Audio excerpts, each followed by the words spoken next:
T'es là, tu sais pas si tu dois pousser parce que tout le monde pousse, Ouais. ou alors si juste tu t'es pris un mur, il fallait pas y aller, quoi. On a un produit avec une techno qui était maîtrisée, qu'on a fait très rapidement évoluer. Je sais qu'on est nombreux dans ce cas-là, donc si ça t'intéresse et que ça te parle, flytex.fr. One shot, je le balance, et là, le ROS, il s'emballe complètement. Elle s'est encore plus clarifiée avec les retours des clients. Je me suis dit, ok, en fait, l'événementiel, le run club, la connexion, la valeur que tu donnes aux autres en physique, c'est super important. Moi, j'ai pas de distinction entre ma vie pro et ma vie perso, parce que mes projets, c'est un peu une extension de moi-même. Et donc là, t'as un levier. Il y a certaines choses que tu peux investir à perte, comme la boucle, qui va de toute façon revenir puisque tu les as investis dans ton écosystème. Une ads awareness, qui a un ROS dégueulasse, tu la laisses être dégueulasse.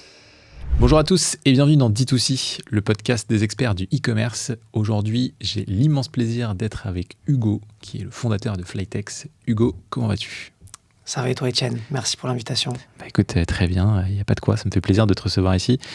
Hugo, tu es le fondateur de Flytex, qui est une marque running, qui est née d'une passion personnelle. Avant ça, tu as plusieurs expériences entrepreneuriales, toujours dans le sport. Ouais. Et depuis 3 ans maintenant, donc tu es à la tête de ton entreprise.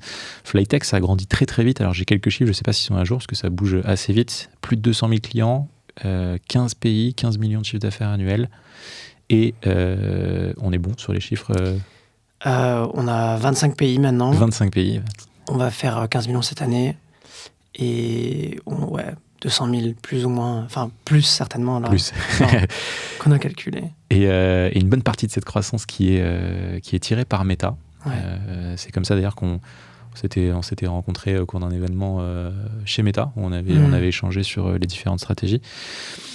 Petite particularité d'ailleurs, c'est toi-même qui pilotes tes ads, ce qui est assez rare dans l'écosystème e-com DNVB. Tu as aussi internalisé toute ta production créative. Et au-delà d'avoir internalisé, tu produis et tu testes énormément de créa. On est à peu près, en tout cas au dernier chiffre que tu nous avais partagé, à 400 concepts par mois. Ce qui est, on ne se rend pas compte, mais c'est colossal. J'ai bien dit concept et pas créa. J'ai vu aussi que tu as lancé récemment le premier festival de course et bien-être en France, La Boucle. Et il y a pas mal d'actualités aussi de sponsoring, notamment d'événements, puisque ce week-end, pas plus tard que ce week-end, tu me disais que tu as aussi été sponsor officiel d'une course à Paris, un 10 km dans le 15e arrondissement. Donc bref, plein de questions à te poser, plein de choses sur lesquelles j'aimerais qu'on discute aujourd'hui, mais ce que je te propose pour démarrer, c'est peut-être de te laisser te présenter. Yes, merci déjà, t'as quand même dit pas mal de choses, mais après je peux dire aussi plus de choses perso. Moi j'ai 28 ans, ça fait plus de 6 ans que je suis dans l'entrepreneuriat. Donc, sortie d'études, directement, j'avais un peu deux choix, tu vois. Je me suis dit, bon, soit je termine mon master et je me fais recruter par la boîte de mon alternance, qui était Dell à l'époque. C'était hors de question parce que je me sentais pas du tout à l'aise dans ce genre d'environnement très corporate. Et je sentais que j'avais envie, tu vois, de m'exprimer dans mes propres projets. Et j'avais vraiment ce besoin de liberté, tu vois. T'as toujours... c'est un peu un mythe du business, je pense, de dire que t'as pas de patron, parce que quand t'as une boîte, c'est tes patrons, c'est tes clients, c'est un peu tes employés aussi, parce que tu dois quand même des comptes à tout le monde. Mais j'avais besoin de m'exprimer, et surtout un vrai besoin d'être aligné, tu vois, dans ce que je fais. Et c'est pas venu tout de suite, c'est venu avec de l'essai-erreur. Mais ce qui était sûr, c'est que la première étape, c'était lancer un business coûte que coûte, et puis pouvoir être en autonomie financière. Et après, petit à petit, c'est venu comme ça, quoi. Est-ce que tu peux nous parler un petit peu de Flytex, nous présenter la marque ? Ouais. Flytex, on fait des maintiens articulaires. Donc pour les athlètes qui ont des antécédents, tu vas avoir par exemple un ligament croisé, un ménisque, de l'arthrose. Moi, j'ai un ligament croisé. Et c'est une des raisons pour lesquelles, tu vois, je suis allé là-dessus. Parce que je comprenais la problématique. Parce que même quand tu te fais opérer, t'as encore des faiblesses, t'as encore des craintes. Et entre le moment où tu te fais opérer et le moment où tu reprends le sport, on t'oriente plus trop, tu vois. Tu finis ta rééducation, tu reprends le sport, mais ton genou, il va pas bien. T'as toujours des craintes. Et plus tard, même 20 ans après, t'as encore des douleurs au genou, tu vois. Et il n'y a personne qui t'explique ce que tu dois faire. On te dit qu'il faut faire du renforcement, on te dit qu'il faut faire tout ça. C'est bien, beaucoup le font, mais c'est parfois pas assez. Et donc, c'est là où on se positionne, nous, Flytex. Ça va être une aide supplémentaire pour soutenir ton articulation, pour t'aider à prolonger ta pratique et surtout prendre soin de ta longévité. On a commencé avec des maintiens articulaires, donc des genouillères. On a développé tout un catalogue articulaire. Et aujourd'hui, on aide carrément le sportif performance dans ses défis. Donc, du vêtement, du short, du leggings, des gilets d'hydratation. Enfin, on s'éclate, tu vois, sur ça. Ok, trop bien. Donc, on a développé bien étendu la gamme de... Totalement, ouais. Toujours sur du running principalement? Principalement du running. On a beaucoup d'athlètes hybrides aussi. Ok. On a aussi des sports de raquettes. Mais la base est développée pour le running. Après, ça reste du vêtement de sport. Donc, dans le basket, ils font des pivots et ils ont des douleurs articulaires, des blessures. Dans le football aussi, dans le MMA, dans la randonnée, le cyclisme. Disons que le running, c'est notre plus gros sport et c'est celui qu'on adresse le plus. C'est aussi un des plus gros marchés, tu vois, pour nous. Et ensuite, tu as plein de sports qui vont quand même être utilisateurs, mais à qui on ne s'adresse pas directement, tu vois. Intéressant. Par curiosité, donc c'est maintien articulaire plutôt pour des personnes qui ont déjà eu, tu vois, des opérations d'intervention ou des petits sujets, ou est-ce que ça peut être en anticipation justement pour éviter que ça arrive? Totalement. En fait, c'est un maintien qui va pas réduire ta mobilité. Donc, tu vas pas risquer d'affaiblir ton muscle. Donc, ça marche très bien en prévention. Et on l'a découvert petit à petit parce qu'à la base, on l'a lancé pour les gens qui étaient blessés, qui reprenaient le sport. Okay. Et en fait, petit à petit, on a découvert plein d'autres utilisations par des gens qui, par curiosité, par crainte, se le sont appropriés. Et c'est souvent comme ça quand tu lances un produit, une application ou peu importe. Et aujourd'hui, Flytex, c'est pour de la prévention. Si tu n'as encore rien eu, mais que tu vas faire une grosse prépa, tu vas mettre une charge assez énorme à ton articulation, tu risques la blessure, tu vas se surcharger. À la reprise du sport après blessure, et tout simplement aussi en récupération. Parce que ça reste de la compression, donc ça te maintient, mais tu as des gens qui vont l'utiliser différemment, ils vont s'adapter à l'outil qu'on leur propose, quoi. Je suis curieux de savoir ce qui t'a donné, tu parlais un petit peu tout à l'heure du fait que ça venait d'une expérience aussi perso, où toi-même tu as eu des ligaments croisés. Qu'est-ce qui t'a donné envie de créer cette marque? Comment ça a commencé un peu les débuts de Flytex?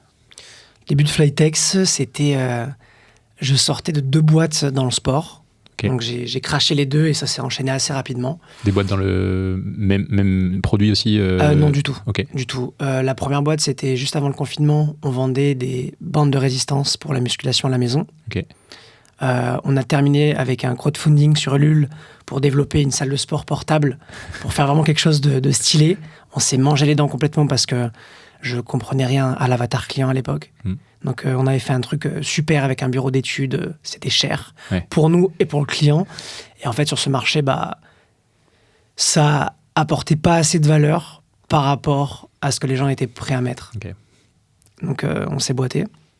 Ensuite on a pas tant que ça appris de nos erreurs puisqu'on est reparti sur un autre marché, toujours dans le sport à la maison, mais beaucoup plus haut de gamme. C'était de la Smart Home Gym. Okay. Donc je sais pas si tu connais Peloton, Mirror, etc.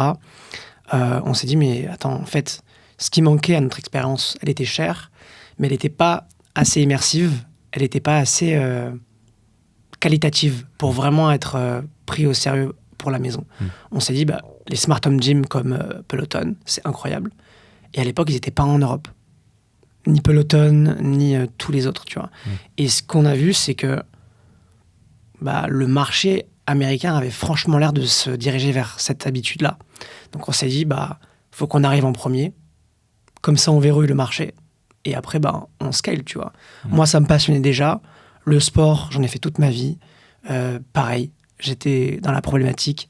Les salles étaient fermées, je ne pouvais pas m'entraîner chez moi. Ou alors, j'avais des packs d'eau, des trucs comme ça, à droite à gauche, ou quelques kettlebells, mais ce n'était pas assez.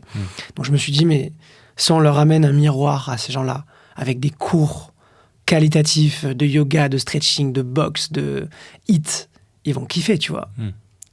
On a levé des fonds. Sur le papier, l'idée est bonne. Sur le papier, c'est top, tu vois. On a fait une belle levée de fonds avec plein de BA super cool. Dans le sport aussi, tu vois, on a pu quand même toucher de belles personnes. Et on développe le produit, on sort j'ai envie de dire, c'est presque des c'est pas des prototypes parce qu'ils sont prêts à la production, tu vois. Et on fait des proof of concept dans quelques endroits. Ça se passe bien, mais en fait, on galère. Il n'y a pas tant de gens que ça qui veulent l'essayer. Quand on lance le D2C, ça marche pas du tout. Parce qu'en fait, il y avait un déconfinement. Donc les gens veulent plus du tout entendre parler du sport à la maison. On pivote en B2B. Le B2B a plus d'argent. Hôtel, salle de sport, coworking, EHPAD même. On a tout essayé. Et en fait, plus d'argent. Parce que les mecs, ils ont dû payer leurs employés en CDI à perte, quoi. Et on se boite. Je lâche pas l'affaire. Au final, au bout d'un moment, il n'y a plus d'argent. Et quand il n'y a plus d'argent, bah, c'est fini, quoi. Donc voilà. Ça a duré combien de temps, ça ? Ça a duré 2 ans. Et c'est vraiment sur ces 2 années-là, sur ces 2 dernières années de start-up, que je me suis découvert en tant que créateur de marque. Parce que c'était tellement difficile, la technologie, c'était du hardware, du software et du contenu. En fait, tu avais toutes les complexités de boîte en une. Et heureusement que ça n'a pas marché parce que il aurait fallu faire que des levées de fonds. Et vu la conjoncture de ces dernières années, on n'aurait jamais pu relever à la même valo. Enfin, on se serait crashé dans tous les cas. Ça aurait été horrible. Donc, heureusement que ça a été un peu tué dans l'œuf.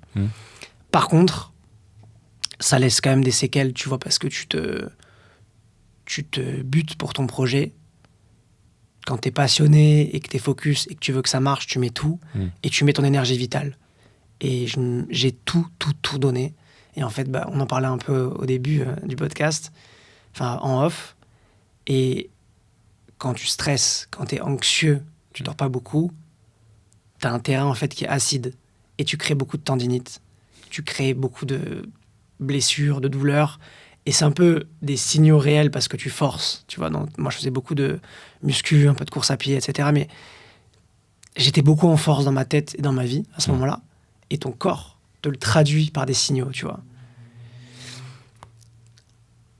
Moi, j'étais dans un mindset où je voulais rien lâcher parce que j'avais pas envie d'être faible.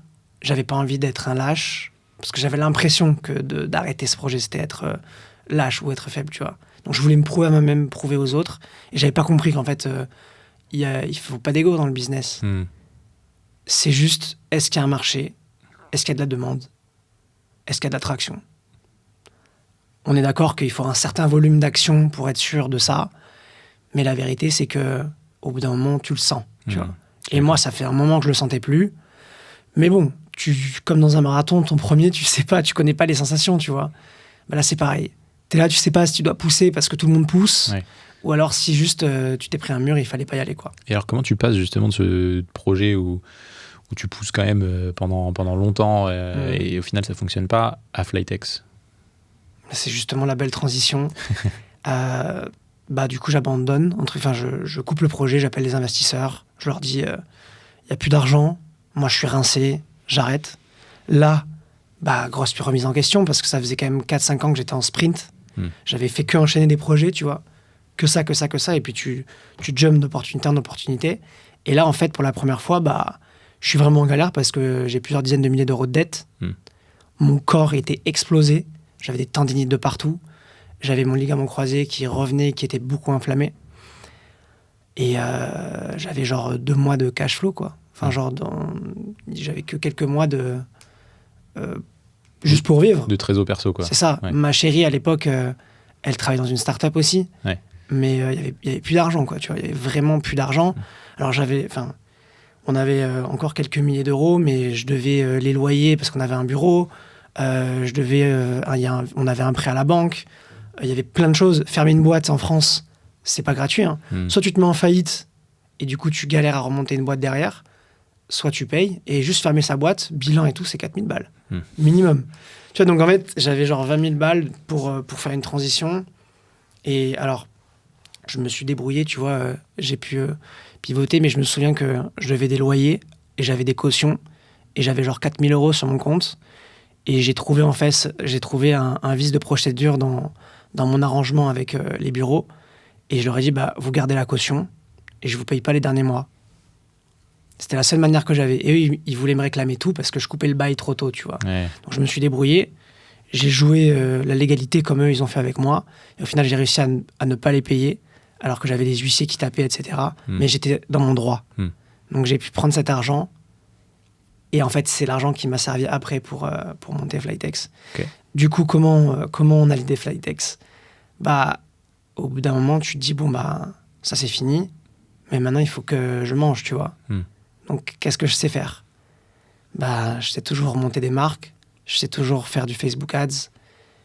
J'aime toujours autant le sport. Je vais remonter un projet dans le sport. Je vais pivoter, tu vois.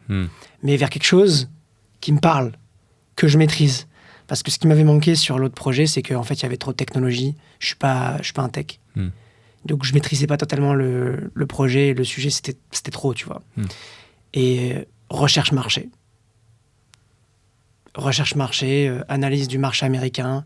Qu'est-ce qui se passe là-bas que moi, j'ai pas vu encore? Quelles sont les prochaines tendances, etc. Au début, je fais ça.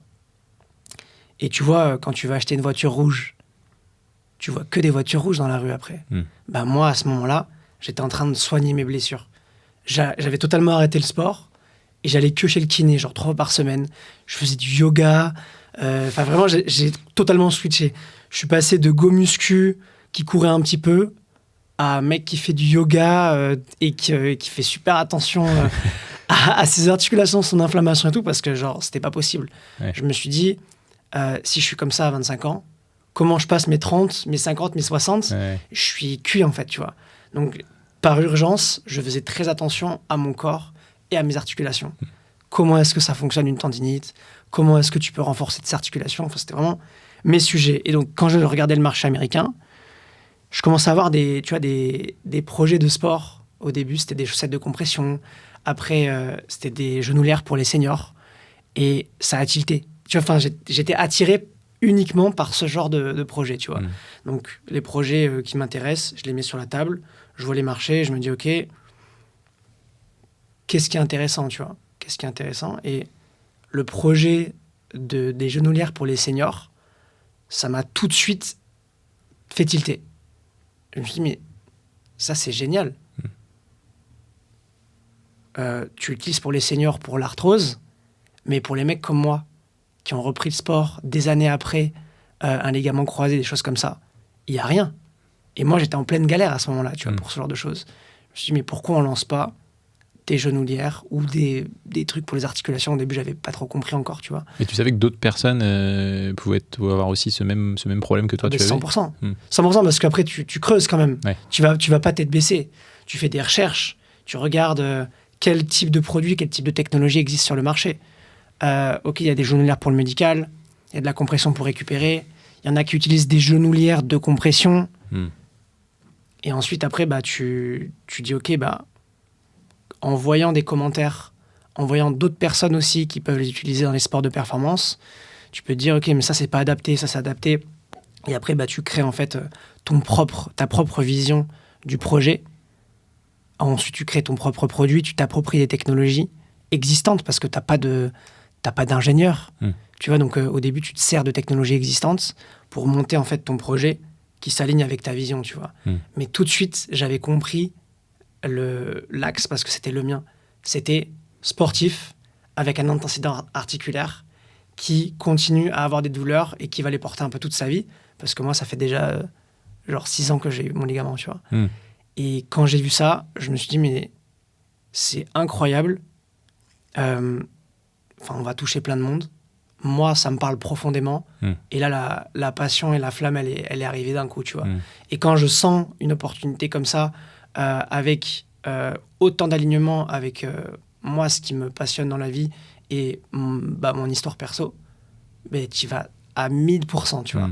Donc, j'ai jump là-dessus, au début, sans trop savoir si ça marcherait. Et on est parti comme ça, tu vois.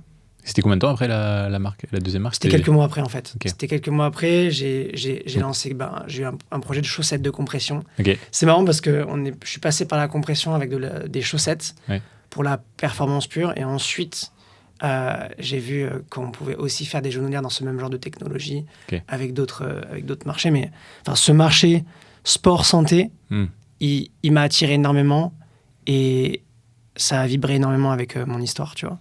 Le yoga, ça n'a pas duré très longtemps. Figure-toi que le yoga, j'ai jamais arrêté d'en faire. Ok. Trop bien. J'alterne beaucoup entre le yoga et le stretching, enfin les étirements. Ouais. Et en fait, c'est devenu clairement une de mes bases de routine. Ok. Parce que ce soit de la course à pied, du renforcement musculaire, de la musculation, si t'es pas souple, t'accumules des tensions et tu peux faire des blessures. Et en fait, dans cette période-là, c'est aussi surtout la mobilité et la longévité qui m'a parlé. En fait, comment est-ce que tu peux vieillir le mieux possible? Comment est-ce que tu peux faire une pratique sportive responsable? Comment est-ce que tu peux écouter ton corps, prendre en compte les signaux? Et comment est-ce que tu peux l'aider et l'accompagner avec le renfort, avec la compression, avec le maintien, avec des professionnels? Moi, j'ai encore un kiné, tu vois. Et dès qu'il y a un petit truc, bah, tu as des outils et tu les utilises. Et c'est comme ça, en fait, que j'ai compris que ma pratique du sport allait changer. Et c'est comme ça que j'en ai parlé dès le début, tu vois, pour mon projet. Et ça a été bien reçu. Et c'est comme ça qu'on a lancé Flytex. Et donc Flytex lancé il y a 3 ans, donc on est fin 2025 quasiment là, quand on tourne cet épisode, donc 2022, c'est ça.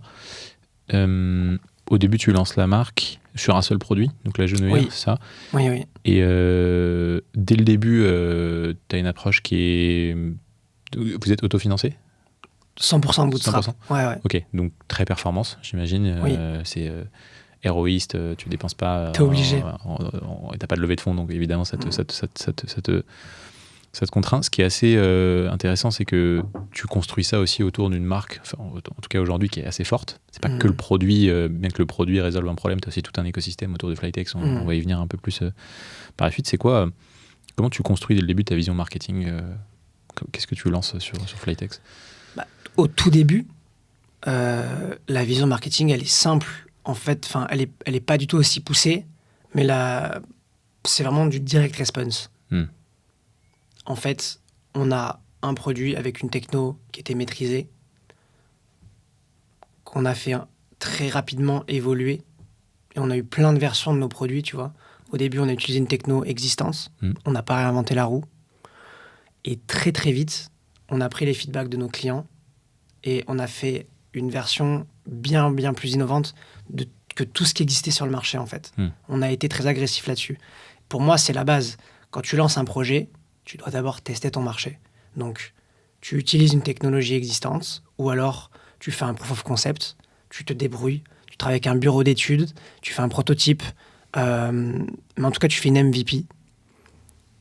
Nous, ce qu'on a fait, c'est qu'on a dit, bah voilà, t'as une genouillère, sauf que celle-ci, elle est différente, elle te prend toute la jambe. Le fait que ça prenne toute la jambe, ça accélère aussi ton sang, donc ça réduit les inflammations dans l'articulation, mais ça draine, tu vois, ton sang pendant l'effort. Donc c'est ce qui nous différenciait beaucoup d'une genouillère classique, qui avait tendance à trop te serrer au niveau de l'articulation, ou alors à totalement glisser. Le fait que ça prenne toute la jambe, ça bouge pas en fait. Ça bouge pas et ça te prend le mollet, ça évite les crampes, ça te prend la cuisse, ça évite les tremblements, et ça te prend l'articulation. Et nous, ce qu'on est venu extrêmement travailler, c'est justement la compression qui est ciblée. Quand tu prends notre maintien, c'est un mélange de compression classique et de compression très ciblée au niveau de l'articulation, tu vois. On est allé trigger des points autour du genou pour vraiment te maintenir dans le confort, tu vois. Okay. Et c'est là où on a excellé parce que on a testé, moi j'ai testé quasiment toutes les genouillères, tous les types de compression du marché. J'ai pris le meilleur des meilleurs et j'ai combiné tout ça avec un ingénieur design et produit. On a travaillé ensemble sur les meilleurs critères et puis après avec notre usine, on a fait travailler ce prototype-là qui est maintenant déposé. Donc ouais, c'est comme ça que tu développes le produit. Et alors comment donc t'as le produit qui est d'abord tu testes avec quelque chose qui existe plus ou moins déjà, t'affines avec les retours clients et tu crées ta propre version. Comment tu construis autour, tu vois, ton offre, ton prix, ton positionnement, ta marque, tu vois. Comment tu construis au début ton offre? Alors, tu te positionnes par rapport aux concurrents déjà. Tu te positionnes par rapport à ton product, c'est-à-dire à combien je l'achète, quels sont mes COGS, quels vont être mes coûts d'acquisition. En moyenne, c'est plus ou moins la même chose souvent dans ces tarifs-là. et avec ta marge, et tu testes comme ça. Sachant qu'au début, on était moins cher qu'aujourd'hui. Déjà parce qu'on avait moins d'autorité, qu'on était moins connus, qu'on avait moins de produits et qu'on avait moins de coûts aussi, tu vois. Quand tu es seul, quand tu lances un business, t'as pas du tout de charge, c'est plus facile. Là, aujourd'hui, on a toute une équipe marketing, une équipe produit, une équipe SAV. Enfin, tu dois l'inclure dans tes coûts de produit, ça, dans ta marge. Tu démarres le plus bas possible en termes de prix. Tu regardes si déjà ça marche. Et si ça marche, après, tu vas aller A/B tester tes tarifs, tes offres, etc. Et je me souviens que on a commencé à faire de l'email marketing avec Email Club. Et c'est Thomas qui m'a dit mais attends, mais t'as pas de bundle? Qu'est-ce que tu fous, tu vois? Et je dis attends, mais j'avais même pas pensé, tu vois. Et donc là, on a commencé à faire des offres à la quantité. Pour monter le panier moyen. On a commencé à mettre des upsells dans le panier aussi. Et en fait, t'augmentes ton AOV, t'augmentes ta marge. Du coup, tu peux scaler plus en gardant le même CPA. Et petit à petit, tu trouves ton offre, tu vois. Et donc, vous aviez de la concurrence quand vous avez lancé Flytex? Okay. Aujourd'hui, il y en a? Alors, c'est faux, je te dis non, mais si, on a de la concurrence. Nos plus gros concurrents, en fait, c'est les genouillères vendues en pharmacie. Mais si tu veux, on a un peu créé un nouveau marché. Parce que avant, tu avais les genouillères pour le médical et la compression sportive pour la récupération ou l'effort, mais à des zones très très ciblées. Genre les mollets, je sais pas moi, les bras, enfin tu vois, c'est... Mais le concept de maintien articulaire n'existait pas vraiment avec nos technologies de compression ciblée. C'est nous qui se sommes attribués des technologies existantes plus ou moins et qui l'avons affiliée à une pratique, c'est-à-dire celle du sport. Donc tu peux mettre un maintien articulaire pendant l'effort. Là où en fait avant tu avais un maintien articulaire, c'était que tu étais blessé et du coup surtout pas de sport, tu vois. Mais notre maintien articulaire est plus léger qu'une genouillère et il est beaucoup plus renforcé et épais qu'une compression classique. Donc en fait on a créé un genre de marché. Donc ce qui a fait que encore aujourd'hui, il n'y a pas grand monde en face, tu vois. Aux États-Unis, il y en a quelques-uns qui ont les mêmes genres de concepts maintenant, mais encore, on est quand même on est éloigné, tu vois. On n'est pas sur les mêmes utilisations, technologies. C'est un peu le même concept, mais c'est pas du tout. C'est pas aussi démocratisé. C'est intéressant parce que du coup, vu que tu es dans l'innovation produit, tu n'as pas forcément de catégories de produits qui sont directement comparables. Donc en fait, ça te sort aussi un peu de ces logiques de prix. Tu te dis, j'achète pas exactement la même chose, donc je peux pas comparer à ce qui est en pharmacie, par exemple. C'est pas le même usage. Ça m'intéresse aussi de savoir, donc t'as construit toute une marque autour qui aujourd'hui est très forte, qui rayonne même au-delà purement des produits, et on va en parler très, très, très bientôt, mais à quel moment tu rajoutes ça dans ta composante un peu marketing?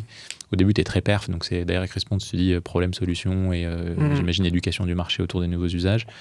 À un moment, quand est-ce que tu rajoutes cette dimension marque, tampon, Flytex? Et comment tu le fais surtout? Je pense que c'est quand j'ai commencé à parler de mon ligament, en fait. En gros, on a lancé en Direct Response en mode... avec des vidéos explicatives. Moi, j'avais fait des shootings, etc., où je courais avec le maintien, j'expliquais... on écrivait à l'époque, on parlait même pas forcément face caméra. Il y avait des UGC, mais c'était pas du tout aussi développé que maintenant. Donc à la base, je dis, t'as mal au genou et tu fais de la course à pied,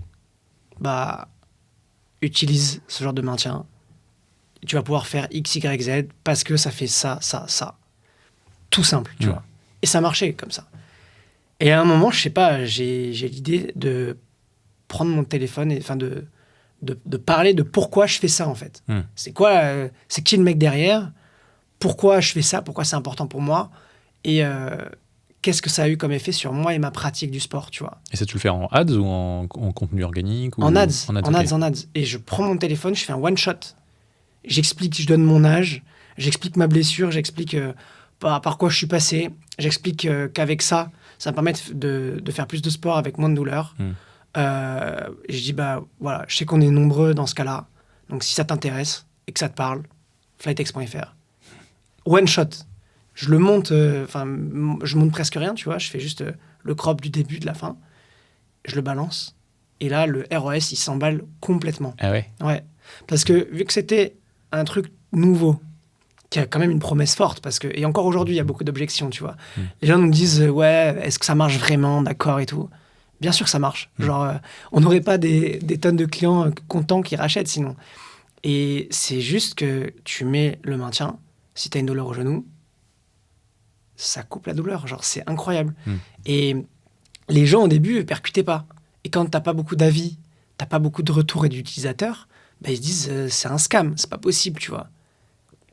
Donc, je monte ma tête. Je fais, non, regardez, genre, c'est vrai, tu vois. Ouais. Et je pense que ça a apporté plus de confiance. Et ça a permis à plus de gens de s'identifier. Ils se sont dit, ah, mais en fait, je suis comme ce mec. Et à partir de là, j'ai commencé à recevoir beaucoup plus de messages. Salut Hugo, merci parce que genre, ça fait des années que je cours plus, parce que j'ai eu X, Y, Z pathologie. Et en fait, je me suis réinscrit à mon premier 10 km. Ça s'est très bien passé. Merci, tu vois. Trop bien. Et quand j'ai vu ça, j'ai dit, mais c'est une dinguerie, l'impact qu'on a chez les gens. Enfin, j'aurais pas pensé qu'on pouvait aller encore plus loin, tu vois. Je savais que ça allait t'aider, mais je pensais pas qu'il y aurait eu des telles transformations chez les gens. Donc ça, c'était génial. Et donc, en fait, j'ai juste pas arrêté de faire du contenu. J'ai pas arrêté de parler du storytelling, de la mission. Et en fait, tout ça, ça s'est renforcé derrière, tu vois. Parce qu'au début, tu as la big picture. Quand tu lances une marque et quand tu es au début d'un projet, tu te dis, OK, si tu tires le trait sur 10-20 ans, ça ressemble à quoi?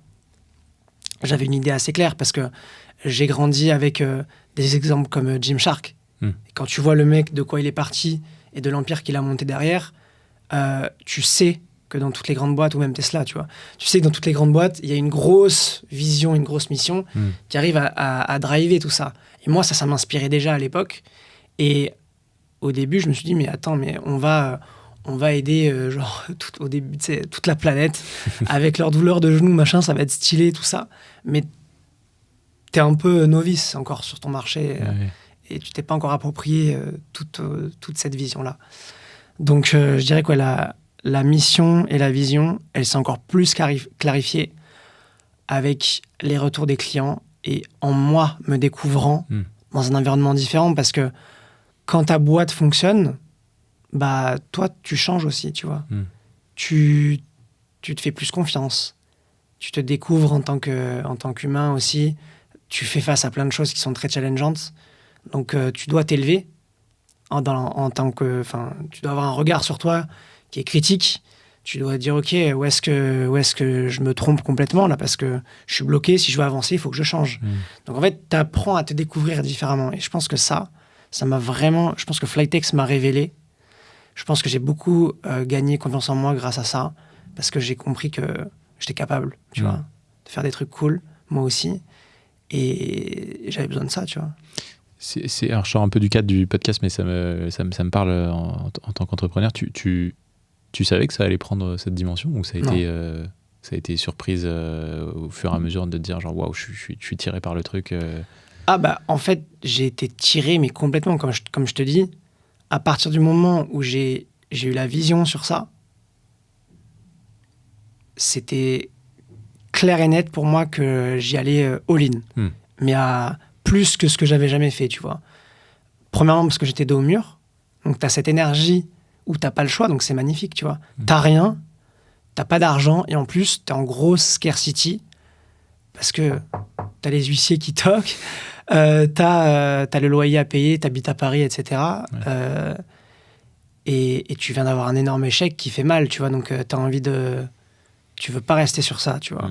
C'était hors de question pour moi d'aller retravailler dans une boîte avec moquette, et je voulais, tu vois, je voulais pas casser mon rêve. Donc j'y suis allé très fort, et comme j'avais fait un peu le lancement, en fait, j'avais jamais fait le 0 à 100, mais j'avais fait le lancement des dizaines et des dizaines de fois. Du coup, le lancement de Flytex, je l'ai exécuté avec agressivité et facilité, parce que c'était beaucoup moins compliqué de faire une genouillère que de faire un miroir connecté avec des cours et un software.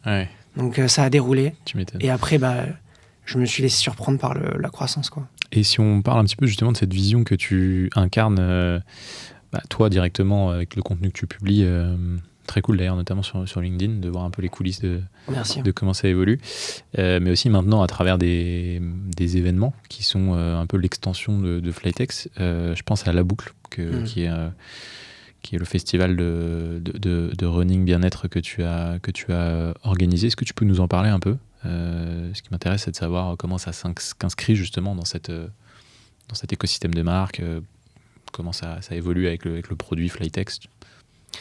C'est vrai que la partie événementielle et physique, en fait, elle est arrivée là, il y a que 1 an et demi. En gros, on a continué à développer le catalogue, notre relation avec nos clients. On a toujours beaucoup parlé avec eux. Au début, je les avais au téléphone pendant plusieurs mois. J'ai appelé tous mes clients pour comprendre, discuter avec eux et savoir ce que je pouvais faire de mieux, en fait, dans mon produit, dans mon entreprise, dans mon service, dans tout. Donc, on a toujours eu, cette connexion-là. Et je me suis dit, je veux grossir comme ça, en étant lié vraiment intimement avec mes clients et mes utilisateurs. Parce que c'est important pour moi. J'aime connecter, avec les autres. Et au-delà de ça, c'est super important, en fait, d'être à l'écoute de son client. Ça, c'est la base. Ensuite, j'ai toujours vu des boîtes monter des communautés. Et je me suis toujours demandé, mais comment est-ce que tu fais pour monter une communauté ? Comment est-ce que tu drives quelque chose comme ça ? Et aujourd'hui, parce que j'ai l'impression qu'on est quand même en train d'être sur ce chemin-là, il faut donner beaucoup de valeur. Et c'est pas écrire des articles de blog sur ton site. C'est vraiment donner de la valeur aux gens, leur faire vivre des choses. Et ma réponse à cette compréhension, ça a été de les rassembler. Donc, à l'époque, pareil aux US, des sportifs qui m'inspirent, ils faisaient beaucoup de run club. Et c'était au tout début, je pense, à Paris, tu commençais à en avoir, mais vraiment, les run clubs aux US, c'était énorme. Et moi, il y avait plein de gars du Fit Game, de la course à pied, etc., que je suivais, qui faisaient plein de run club, même qui en avaient lancé. Raw Dog Run Club, qui m'avait beaucoup inspiré à l'époque. Et je vois ça, je dis, mais c'est une dinguerie. Tu rassembles des gens, tu cours, tu fais la fête avec eux, tu bois un verre à la fin, tu donnes des produits, tu fais tester des produits. C'est parfait, Nous, on était déjà full scène dans la course à pied. Je me suis dit, vas-y, on va la tenter. Donc, on organise un run club à Paris. On est 12. Donc, on est là un peu en mode, OK, c'est un succès ou pas. Mais en fait, on passe un moment de folie. Avec 12 personnes qui sont des clients. Qui sont des clients, du coup. Qui sont des clients, ouais. Avec 2-3 potes qui se sont ramenés, Et là, moi, je passe un moment incroyable. Parce que tu fais 1 heure de sport avec des potes. À la fin, on allait boire un verre, on les a tous invités. On s'est tous pris une bière. On l'a fait qu'une fois, 2 fois. On a fait aux 2 premières run club. Ça coûte aussi assez cher, d'inviter 12 personnes à Paris à boire une bière. Et après, il y a trop de monde. Après, il y a un peu trop de monde, mais c'était incroyable. Ouais. Et les gens qui étaient là au premier run club, ils sont quasiment toujours revenus à tous les run clubs. Et aujourd'hui, la plupart sont des potes. Vraiment, et c'est incroyable. Et la sensation que moi, j'ai vécue à ce moment-là, à 12, je me suis dit, OK, j'ai besoin de plus d'événements physiques pour moi. Parce qu'en fait, être derrière son écran, c'est top. Mais c'est dans le physique que je prends de l'énergie. Tu as aussi un feedback direct. Et je me dis, mais c'est trop fun. Et en plus de ça, tu rassembles les gens. Et en plus de ça, on fait des vidéos. Et en plus de ça, on se fait des nouveaux potes. Et en plus de ça, c'est justifié parce que on fait du business aussi, Donc, que du positif, quoi. Que du positif. Et donc, il y avait trop de points qui étaient cool. Et je me suis dit, OK, Next Run Club, on essaye de faire plus, Donc là, on en a fait un à Montpellier. On était genre 15. Donc c'était un peu mieux. Et pareil, même kiff. Et ensuite, on en fait un à Annecy. Parce qu'on avait un gros shooting avec une agence pour faire notre catalogue printemps-été, un truc comme ça. On va à Annecy. Et du coup, je me dis, on fait une pierre deux coups. Vu qu'on fait un tel déplacement, autant faire un gros run club aussi. Et là, en fait, cette fois, je dis, vous venez, vous allez tester nos produits, nos V2, donc les genouillères principales, notre best-seller, et vous repartez avec. Et nous, en fait, on va prendre les retours des gens en micro-trottoir pour faire du contenu. Ok. On poste ça, et là, les inscriptions, Ça explose, quoi. ça explose. Habituellement, on galérait pendant genre 2 semaines, on était 15, c'était cool, mais c'était vraiment pas grand-chose. Là, on poste, je crois le lendemain, on est 50.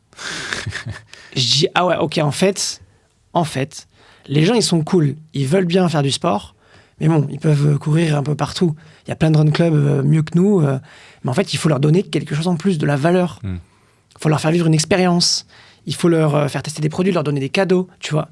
Et là, ce sera un vrai boost parce que, donnant, tu vois. Ils viennent, mais ils ont une vraie incentive à venir. Et petit à petit, après, tu crées une communauté. Et voilà. En fait, c'est comme ça qu'on a compris. Derrière, je me dis, on va miser gros. On va offrir 100 produits sur Paris. Objectif 100 personnes. Et là, tu passes de 12 à 15 à 30 et quelques à 100. Tu pètes un câble. Tu te dis, ça va être dur, tu vois. Ouais. En fait, on y arrive. Parce que on a plein de potes ambassadeurs qui ont des abonnés, qui partagent notre truc. Enfin, tout le monde voulait vraiment que ce soit une réussite. Et ça a été incroyable. Et du coup, à partir de ce moment-là, je me suis dit, OK, en fait, l'événementiel, le run club, la connexion, la valeur que tu donnes aux autres en physique, c'est super important. Et c'est à partir de là qu'on a fait de plus en plus d'events, de plus en plus de contenu. Les gens reviennent. On a été créatifs. On s'est associé avec d'autres run clubs, Running Inside, Cyril d'ailleurs, merci encore. On s'est associé, tu vois, on a fait des runs Galette des Rois. On donne pas des produits, mais on s'associe avec des endroits qui offrent les boissons, la galette, et ça fait des trucs cool. Trop bien. Voilà. Et la boucle, du coup, c'était quand? C'était il y a pas très longtemps. Hein. La boucle, c'était il y a un mois. Il y a un mois. C'était en septembre. Et la boucle, c'est pareil. J'étais aux États-Unis. Je kiffe les US. Je kiffe vraiment les US et je m'inspire beaucoup des États-Unis parce que je les trouve en avance sur le sport. Ça fait longtemps qu'ils font plus de sport que nous. En tout cas, une partie. Et en marketing, ils sont bien meilleurs. Et donc, j'ai vécu aux US quelques mois l'année dernière.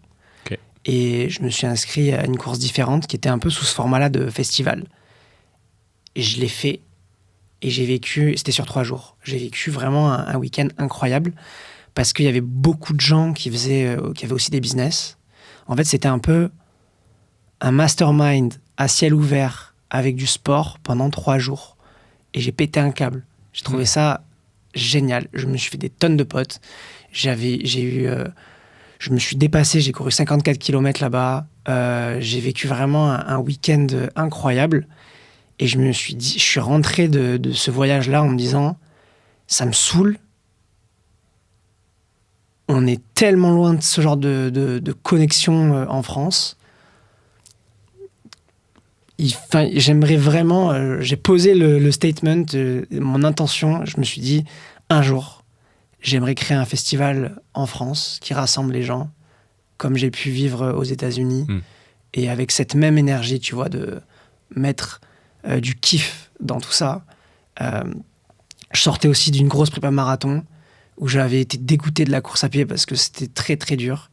Et donc je me suis dit, vas-y, j'en ai marre de manger des prépas où je kiffe pas. J'en ai marre de faire des events que pour le score. Et donc je stresse à mort. Je me suis dit, un festival où tu rassembles les gens pour le fun et pour le plaisir de passer un moment ensemble et de courir, ce serait vraiment un bon format. Incroyable. Et t'es content du coup du festival? Je suis très content. Parce que même si je me suis inspiré d'un concept qu'il y avait aux États-Unis, on a réussi à se l'approprier et à faire notre format, à faire notre style français. On a fait ça dans un hippodrome. On était même beaucoup plus nombreux que l'événement que j'ai vécu aux États-Unis. On était 1500. Ça, c'est énorme. Là-bas, on était genre 400. Et les gens avaient la vision. Ils sont venus, ils avaient été déguisés. Ça s'est pas pris la tête. les gens se sont inscrits pour courir 5 ou 10 km, ils en ont couru 21 ou 42. D'autres ont fait 50 km. Enfin, genre, c'était incroyable. Et la vision que j'avais envie de ramener et celle que j'ai ajoutée, elle a été comprise par les participants de cette première édition. Et ça a donné un résultat incroyable. Donc, on n'était pas du tout rentable. Pas beaucoup d'argent, perdu. J'ai investi donc, sur cette première année. Mais si tu tires sur 3 ans, ça va le faire. Après, c'est pas du tout un budget. Enfin, c'est pas du tout un projet lucratif. Ouais. Tu fais pas d'argent avec un festival, même quand c'est sold out. C'est plus vraiment pour être un catalyseur de la communauté Flytex et rencontrer. Mon objectif, c'est d'être le plus gros festival de running dans le monde, tu vois. Je kifferais qu'on soit 10, 20 000 sur un week-end.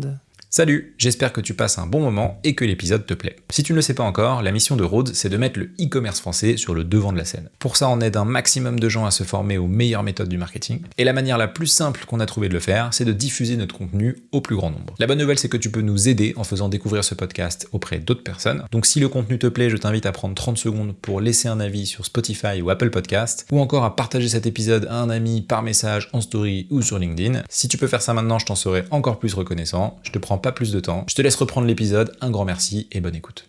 Donc, tu as déjà tu disais dans ton post LinkedIn un peu bilan, où tu partageais notamment les chiffres sur la rentabilité du festival. Mais tu disais que tu étais parti sur une deuxième édition, certains, c'est sûr? Même plus. Ah ouais, pour moi, tu fais pas un projet si t'es... il faut que la première édition soit quand même un succès, mais là, elle était clairement là. Le succès de la première édition, c'est quoi? Qui est au moins 1000 personnes. Donc ça veut dire que ça intéresse une partie. Et que sur le moment, ça se passe bien. Que les gens soient contents, que les gens kiffent. Et que l'organisation logistique, elle fonctionne. Tout était là. Tout était là. Donc pour moi, c'était un succès. La partie business model, ça s'ajuste. Bien sûr. Édition 2, on va faire les dossards moins chers. On va faire payer un peu plus les partenaires. On a déjà acheté beaucoup de choses qui sont stockées actuellement. Donc on va les réutiliser. La course va coûter un peu moins cher. On a eu besoin de faire beaucoup de publicité. Parce que personne comprenait au début. Tu dis, c'est un festival, mais il y a une course, et puis tu choisis ta distance. Mais c'est quoi? Qu'est-ce que tu nous racontes? Là, ils ne comprennent pas, donc il faut faire de l'awareness en partant de zéro avec des gens sceptiques, puisque tu n'as pas d'image à leur montrer. Donc on avait un peu d'IA, on avait le parcours qui était surligné, c'était compliqué, tu vois. Alors que là, on a des centaines d'interviews après course, on a des after-movies par dizaines, on a des photos, en fait, l'écosystème, ça y est, il est construit. On a 12 000 abonnés sur la page de la course. Les gens, ils ont capté ce que c'était. Donc la deuxième édition, on l'a fait au même endroit, on l'a fait mieux, plus accessible, plus de partenaires. Tu vois, je pense que ça va mieux marcher. Trop bien. Et c'est intéressant parce que toi qui as une approche très perf, justement très ROI sur ce type d'événement, d'avoir cette logique de se dire c'est un investissement où je cherche pas de la rentabilité parce que je sais que ça constitue un asset en fait qui est pas tangible, tu vois, sur ton bilan quoi globalement. Mais enfin si, in fine peut-être ça aura des vertus positives, mais c'est intéressant. Juste si je peux réagir sur cette partie perf. C'est quelque chose que j'ai compris, tu vois, à peu près fin d'année 3, là. En fait, moi, j'ai pas de distinction entre ma vie pro et ma vie perso. Parce que mes projets, c'est un peu une extension de moi-même, tu vois. Et donc, j'y mets toute mon énergie. Et en fait, ces derniers mois et ces dernières années, là, cette année dernière, je me suis dit, faut que je m'amuse un peu quand même, tu vois. Je peux pas que être dans la perf, que être derrière mon ordinateur. Faut aussi que je vive. Surtout que maintenant, ça va. J'ai plus de liberté. Financièrement, ça va mieux. Et je me dis, qu'est-ce que je peux faire pour me faire kiffer? Et j'aime bien m'amuser, tu vois, mais je fais pas en boîte tous les week-ends, c'est pas mon délire, tu vois. Donc du coup, aller vers des projets comme ça, beaucoup plus fun, c'est pareil, c'est ce qui m'a attiré, j'en avais besoin. Donc pour moi, je l'ai plus vu comme Flytex. C'est le business, c'est ce qui doit rapporter de l'argent, ok. Mais par contre, la boucle, c'est un projet plus fun. Ouais. Mais par contre, ça veut pas dire que tu dois perdre de l'argent tous les ans, tu vois. Ouais, bien Il sûr. faut quand même que ce soit à l'équilibre, mais si on est break-even, moi, ça me va très bien. Et de toute façon, si on fait beaucoup d'argent avec, on réinvestira dans le projet pour grossir. On a des associations aussi à qui on fait des dons. Donc cette année, c'était petit, tu vois, on a donné 1 500 €.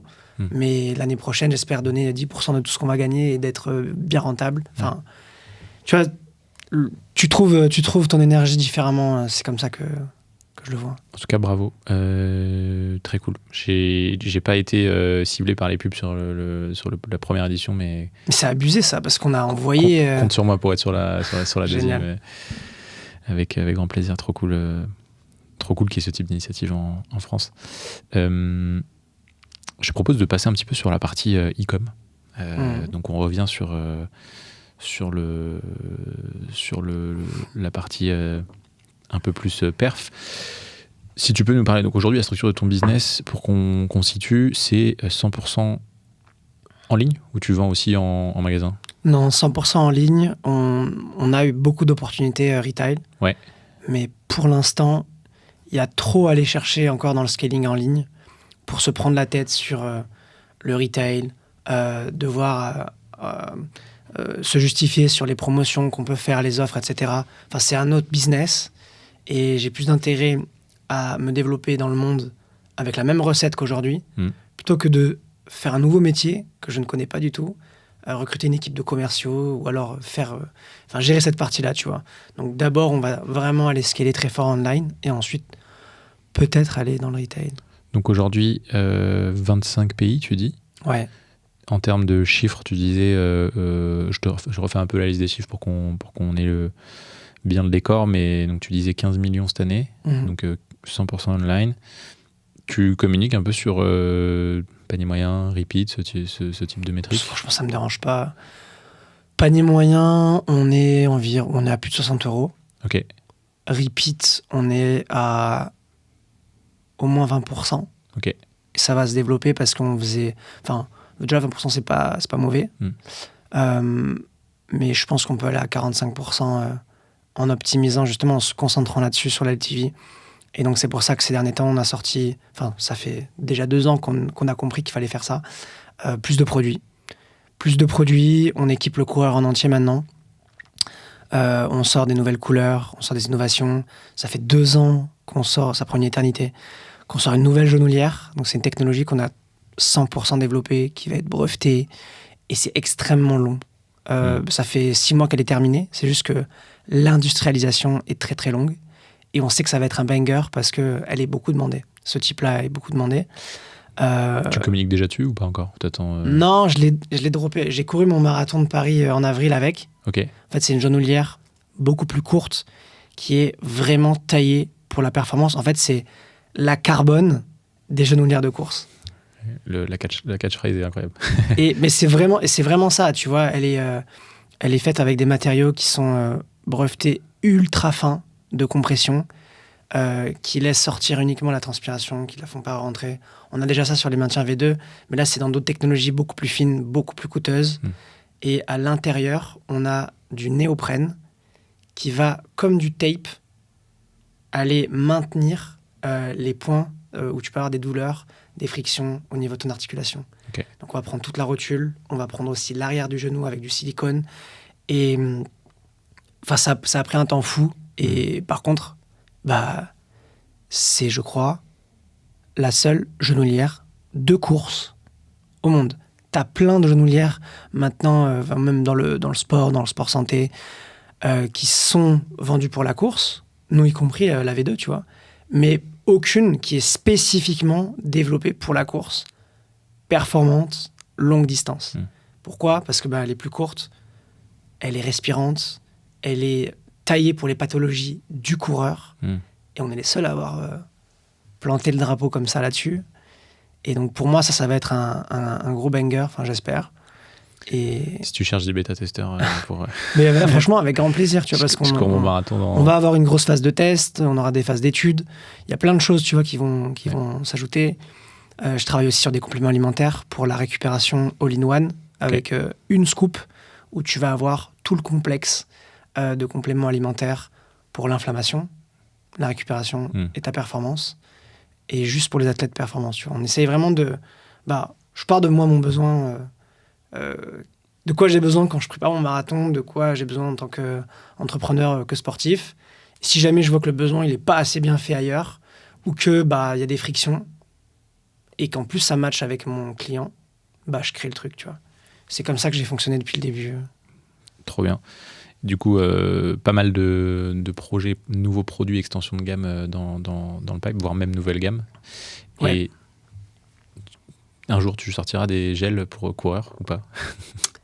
Peut-être. Là, c'est le coureur qui demande, mais... Alors, franchement, à la base, je t'aurais dit non, parce que je trouve qu'il y a déjà beaucoup de bonnes marques qui font ça très bien. Ouais. Donc, va faire mieux que Morten, que toutes ces belles marques. Mais, dernièrement, avec ce projet de complément alimentaire all-in-one, je me suis dit, en fait, une fois que tu es disposé à acheter le produit, tu vois, ou alors une paire de chaussettes sur Flytex, etc. Si dans le panier, on te propose des électrolytes et des gels, et que tu sais que c'est d'excellente qualité parce qu'on fera que ça, ça a du sens. En fait, tu les ajoutes au panier et tu te prends pas la tête, tu reçois tout d'un coup, tu as économisé tes frais de port.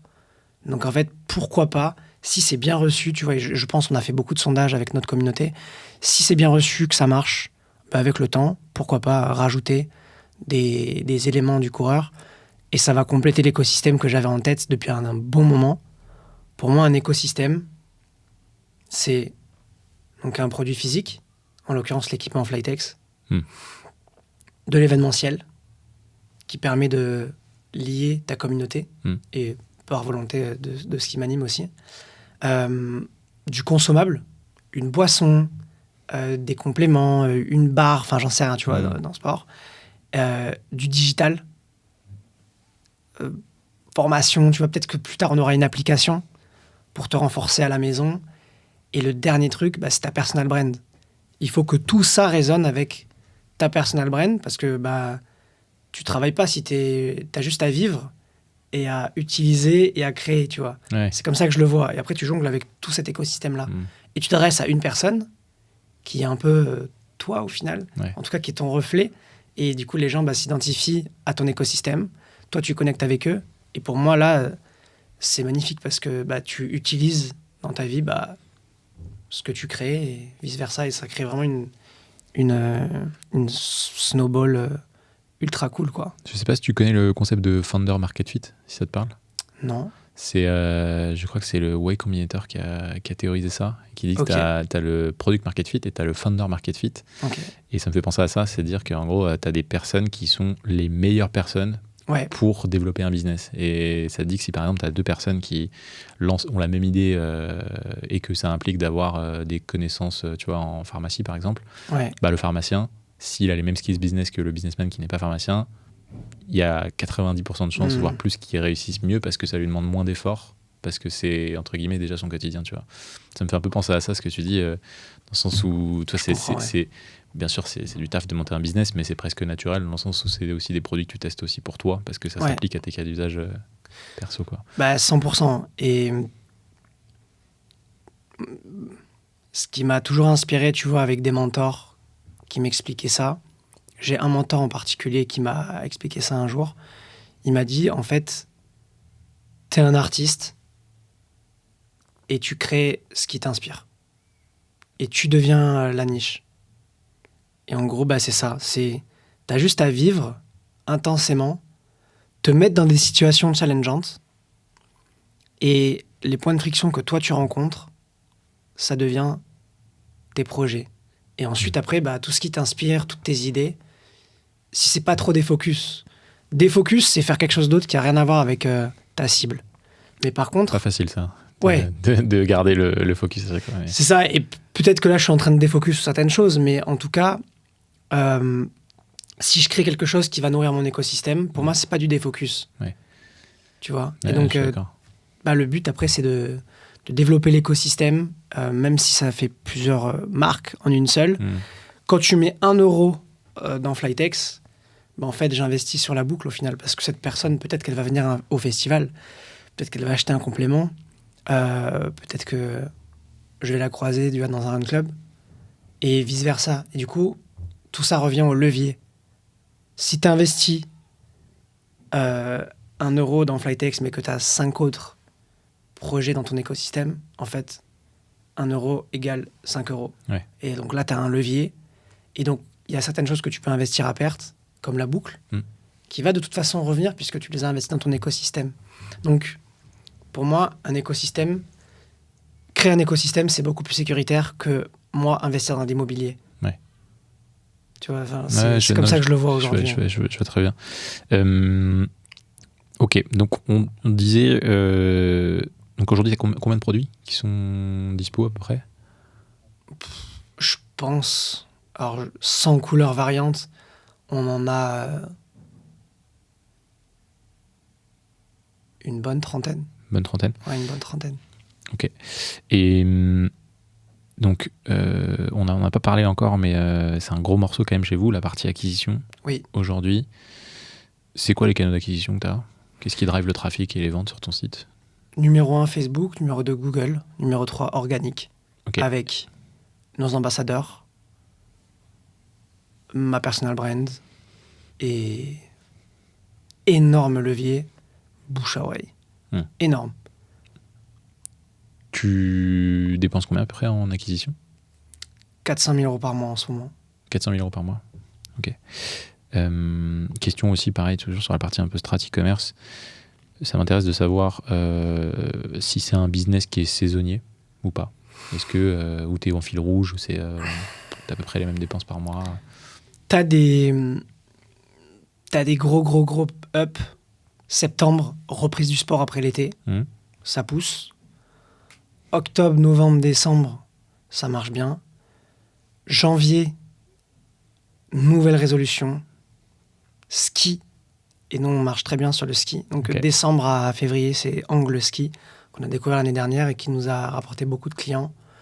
Ça marche très, très bien pour le ski. Ça maintient le genou quand tu skis, t'as moins de courbatures. Donc, t'enchaînes ta semaine avec un forfait que t'as payé une tonne, t'es content, quoi. L'été, ça se calme, mais on a appris à surfer là-dessus. À la demande des clients, on a sorti des maintiens d'été. Ok. Donc on a développé plus léger, beaucoup plus léger, ouais, 2 fois plus fin. Donc plus respirant, beaucoup plus léger. On a sorti aussi des shorts, des débardeurs, des choses comme ça, et on continue de développer cette gamme été. Cette année, on a lancé des couleurs d'été carrément, très flashy, très printanières, tu vois, été. Et comment dire, la saisonnalité, c'est un vrai truc. Si tu restes bloqué sur ton produit et ta manière de marketer. Mais c'est à nous de créer des momentum chaque trimestre pour qu'en fait avoir quelque chose qui fait que monter ou alors qui se stabilise. Mais il y a des gens, effectivement, si tu as une marque de swimwear, oui, en hiver ça va se casser la gueule. Mais à toi de te demander, avec les technologies et les techniques que je maîtrise, qu'est-ce que je peux créer? Je sais pas moi, un sweat, un pyjama, et du coup ta vision tu la réalignes sur... C'est pas juste une marque de swimwear, c'est une marque... C'est ça, c'est en mode... dans les différentes... Ce qui caractérise parfaitement une saison, le maillot pour l'été, le sweat pour l'hiver, on t'aide à être bien dans ton corps, confortable, et en plus de ça, je sais pas, c'est éco-responsable, et c'est ça qui caractérise la marque, tu vois. Si on parle un petit peu de la partie méta, qui est, comme tu le sais, un des sujets qui moi, me passionne particulièrement, même si du coup, vu que tu gères, tu pilotes les campagnes toi-même, tu es plus à jour que moi, vu que moi je ne gère plus de campagne directement. Déjà, premier point, donc tu disais méta, canal numéro 1 d'acquisition. Oui. Sur les 400 000 euros de budget par mois, ça représente quoi à peu près 50, 60, 70%? On dépense 400 000 sur Meta. Ah, sur Meta, ok. Ouais, et du coup, on dépense 10% de ça sur Google. Ok, d'accord. On a aussi des partenariats ambassadeurs. Ouais. Mais oui, je te donnais le budget surtout Meta, c'est la facture que j'ai en fin de mois. Ok, donc toi, sur Meta, donc 400 000 euros, c'est toi qui gères les campagnes. Déjà, premièrement, pourquoi ce choix? Alors, au début, je gérais. Ouais. Ensuite, j'ai confié à des agences. Ouais. Et ça m'a énormément aidé parce que j'ai beaucoup appris, tu vois, avec eux. Ça m'a permis de bosser sur d'autres choses, sur le catalogue, sur l'équipe, le recrutement, sur les événements, sur plein de choses. Et on a atteint un plateau, en fait. De dépenses? De dépenses et de chiffre d'affaires. Ouais. On a atteint un plateau. Pendant quasiment 1 an, on n'a pas bougé. Ok. Et j'ai ressenti qu'il fallait que je reprenne les rênes parce que je pense qu'un founder, sur la partie marketing, sur la partie budget, enfin sur les trucs très très importants, il doit être là au début et quand ça va pas, ou quand il y a quelque chose qui fonctionne pas. Une agence, pour moi, c'est excellent si tu veux leur laisser piloter et maintenir. Mais l'agence, ils dorment pas là-dessus la nuit. C'est ton subconscient qui travaille sur les idées et sur la créativité. Donc, là où il y a le plus d'informations sur mon marché, mon produit et ma rentabilité au final, tu vois, c'est mon argent, bah, il faut que j'ai toutes les infos. Donc, il faut que je sois comme un ouf sur la data. Il faut que je ressente, tu vois, ce qui marche pas, quel type d'ads fonctionne. Analyser, ça suffit pas. Il faut être dans le truc, être dans la peur parfois, avoir peur que ça marche pas, avoir peur d'avoir trop misé. Enfin, tu dois être dedans comme un malade. Et là seulement, tu vas avoir de la vraie intuition. Et c'est de cette intuition-là que tu vas avoir des idées qui vont guider ta croissance. Également, j'avais un style beaucoup plus agressif que mon agence. Eux, ils sont conservateurs. Pas trop d'ads. Pourquoi? Parce que c'est du temps humain d'ajouter plus d'ads. Donc, on n'en envoie pas trop. Moi, je suis arrivé, je compte pas mes heures. Donc, j'ai envoyé des centaines d'ads le lundi. Alors qu'ils en ont envoyé 10. Tu passes de 10 ads testés par semaine à 150. Qu'est-ce que tu veux qu'il se passe? Tu faisais les uploads à la mano? Au début, oui. Ouais. Maintenant, j'ai des tools qui automatisent des fichiers Drive. Kitchen, ça s'appelle. .io. Mais moi, je sentais le besoin qu'il fallait être plus agressif. Et ils avaient une approche plus conservatrice. Donc, j'ai appuyé. J'ai testé énormément. Et en fait, c'est du testing, de la variété de l'ads qui a fait exploser le compte. Et on a fait x3 en quelques mois après, tu vois, juste après que j'ai repris, en dépenses, en chiffres. Ouais, en chiffres. Après que j'ai repris les manettes et je me suis dit, ok, c'est bon, je quitte plus jamais. Et tu vois, au début, tu me disais, c'est rare qu'un founder gère le marketing en DNVB, mais moi, j'ai plein de potes qui ont des marques qui sont en France, à l'étranger, etc. Ils pilotent tous leur marketing. Le founder. Le founder. Ok. Parce que c'est là où tu as l'information. Et si tu gères pas ton marketing, qui est le truc le plus important, t'es où, tu vois? C'est intéressant. Pour moi, c'est surtout notre position. Et ça te prend combien de temps par semaine à peu près? C'est quoi ta routine? Ça dépend les périodes. Par exemple, Black Friday, c'est tous les jours, 3-4 heures par jour, tu vois. Ça va être énervé. Donc c'est vraiment pendant des semaines. Grosse partie de ton... Ouais, en fait, tu fais du surf scaling, t'es tout le temps derrière l'ordi, tu prends des risques énormes, donc au moindre signaux, soit tu déscales, soit tu tiens et tu paries. Mais la plupart du temps, dans les périodes calmes, c'est 2 fois par semaine. Le lundi, 2 heures. Le vendredi, 2 heures au moins. Avant, c'était beaucoup plus. Avant, c'était au moins une matinée, 2 matinées. Mais maintenant, il y a des outils où tu publies les ads. Donc, j'ai gagné un temps fou, donc j'ai plus d'analyse. Il y a un peu de temps d'ajout d'ads, mais tu peux ajouter des centaines d'ads en quelques minutes. Donc, c'est vraiment pratique. Et en période où c'est un peu plus demandeur comme maintenant, tu vois, on est en préparation de Black Friday. Il y a des campagnes de leads. Début septembre, ça a scalé. Donc, en fait, c'est au moins 3 fois par semaine. J'ai plusieurs marchés. J'ai un marché francophone, un marché international en anglais. Donc, ça me prend un peu plus de temps. Mais disons que je sépare ça comme ça. Et puis, tu disais, ce qui prend beaucoup de temps, c'est les uploads manuels aussi sur la créa. Mais si tu arrives à automatiser ça... il faut impérativement automatiser. Un outil qui est vraiment pas mal, ça s'appelle Apogee aussi. Il y en a plusieurs, mais qui te fait gagner du temps. Ok, et donc tu disais période haute tous les jours, parfois plusieurs heures par jour, période basse au moins 2 fois par semaine. Sur les budgets. Sur les budgets. Tu disais après surf scaling, donc tu ajustes en fonction de si c'est bien, tu pousses, si c'est moins bien, tu réduis. Qu'est-ce que tu regardes? C'est quoi tes indicateurs clés? Alors, avant je t'aurais dit uniquement ROS. Aujourd'hui, je te dis ROS avec des nuances de répétition selon l'awareness. Okay. Je regarde pas tant les CTR, les ATC, les CPC, tout ça, je m'en fous un peu. Ce qui m'importe, c'est savoir pourquoi il y a un bon ROS et pourquoi il y a un mauvais ROS. Je m'explique. Moi, j'estime que Facebook, c'est très bien ce qu'il fait, surtout aujourd'hui, surtout après Andromedia. Moi, mon taf, c'est d'apporter de la diversité créative. Ok, ça, c'est la base. Clairement. Donc, t'envoies vraiment des tonnes d'ads. Et Facebook, lui, il agit comme un écosystème. Et il fonctionne, il fait des acquisitions avec des groupements d'ads. Une ads va fonctionner de pair avec une autre.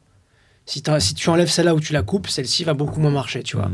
Donc en fait, il faut essayer de garder un bon équilibre avec de la diversité dans les campagnes, dans les ads et tout. Ok. Tu structures ça tofu, mofu, bofu ou non? Broad, il fait son taf et c'est la créative. Mais dans les créas, je veux dire, tu as des créas qui sont top funnel et... Ouais, globalement. Mais pour moi, ça veut...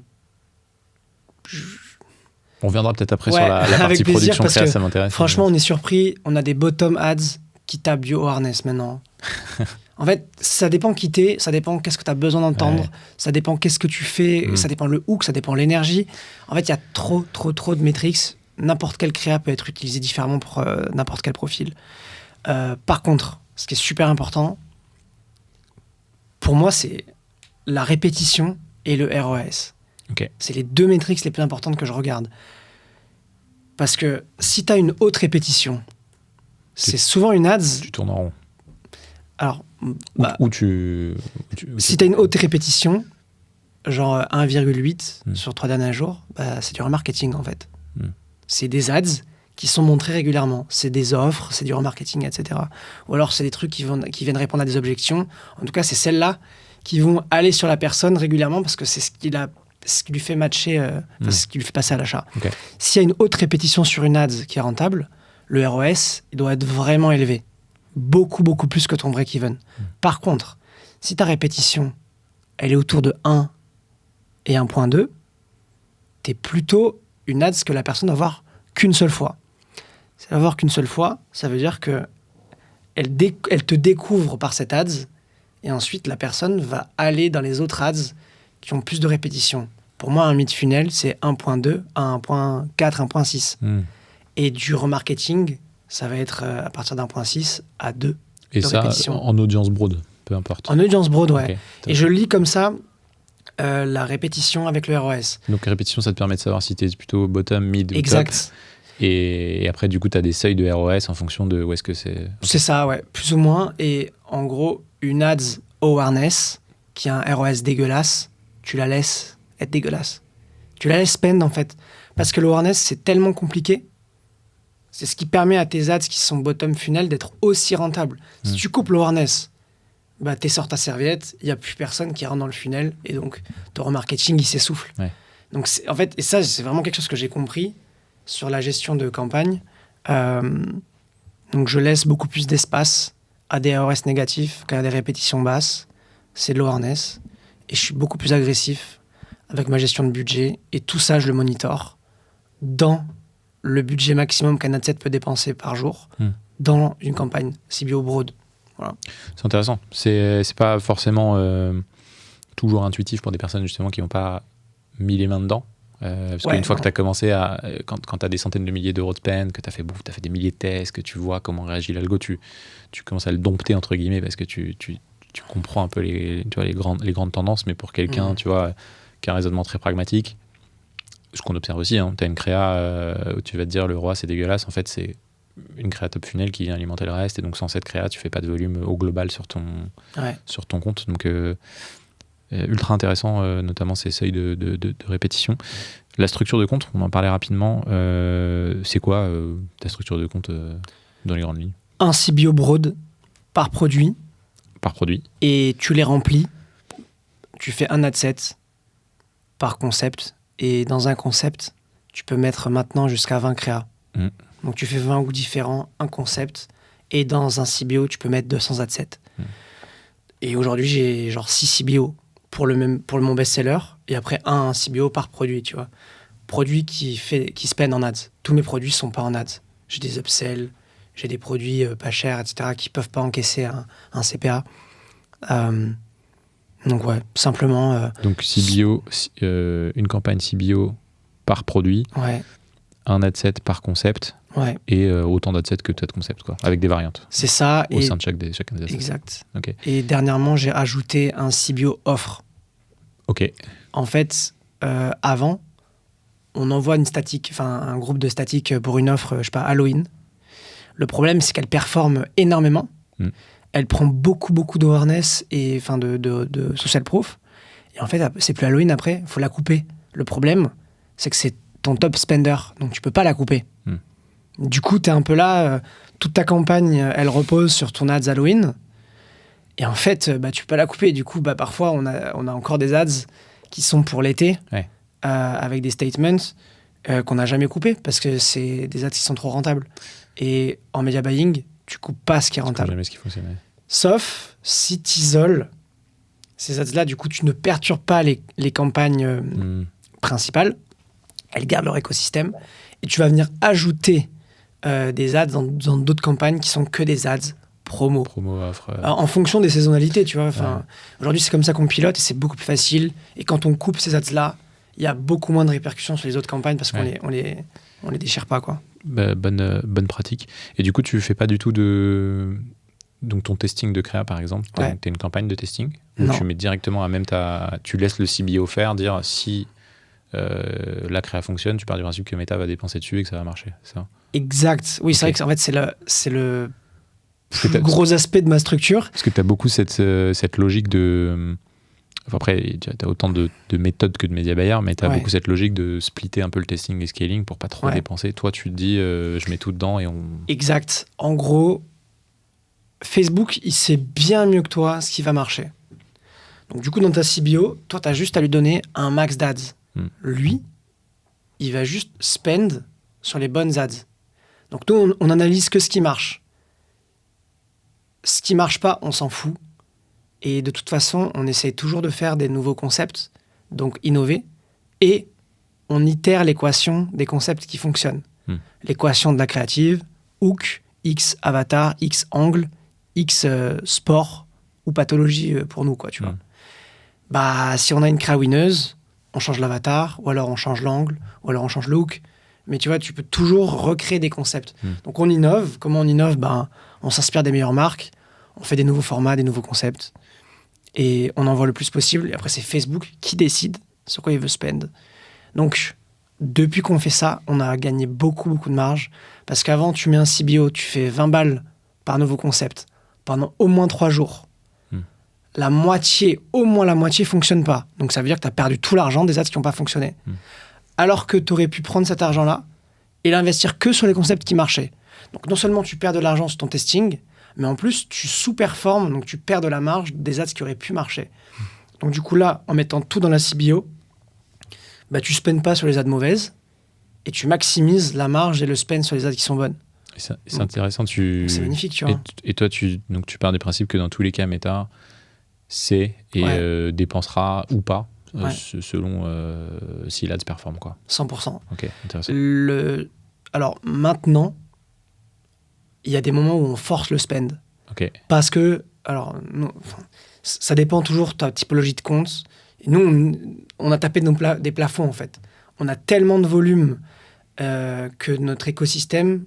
Là, si demain, je touche à rien pendant peut-être 1 ou 2 ans, il se passe rien parce qu'il y a trop d'ads.